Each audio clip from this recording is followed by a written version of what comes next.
So now when I got the opportunity, I work in sales. I own a business. I go speak to my community. I look back at it now and how I use that same pain to shape my platform, to shape my life, to shape who I am right now.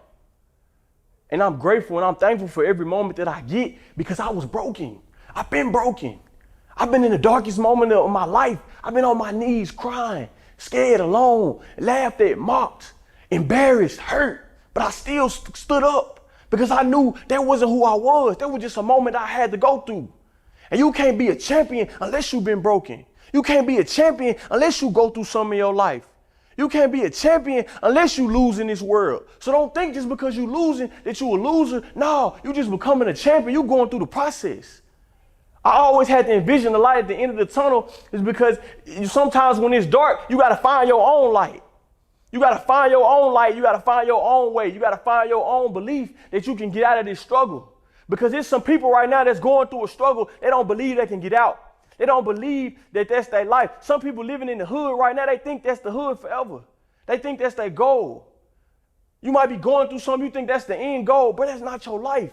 You can write your own story. You can take everything that you learned, you can take everything that you're going through to write your own story to who you really want to be. You can write your own, you can reverse your own struggles.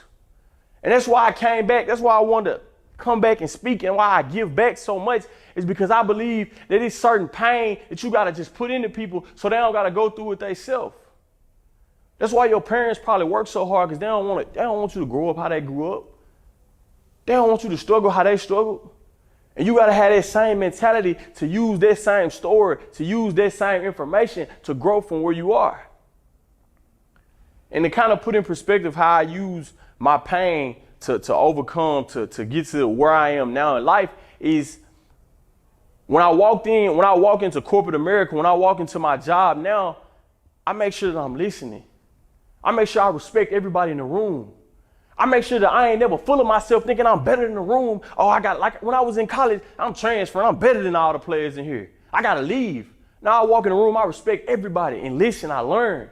I sit in the room with $1 million producers way above my level. I'm learning from them how to sell, how to make that next sale. I'm sitting in the room in real estate conferences. I'm sitting in the room with my mentor who got 30 rental properties. Man, how can I just get 3 more? How can I get 2 more? How can I add it to my list? Don't go in a room cocky. Don't go in a room thinking that you better than somebody. Don't go in a room thinking everybody against you. I thought everybody was against me. I thought I had a target on my back. Everybody wanted to see me down. But no, I just had to calm down in my emotions and learn who I was and learn how I can get to the next level. So you got to take the pain and failure that you go through and learn from it. If you don't learn from your failure, you're going to keep failing. If you don't learn from how you lost, you're going to keep losing. If you don't learn from everything that you went through, the pain, the struggle, the hurt that you went through, you're going to continue to go through the same pain.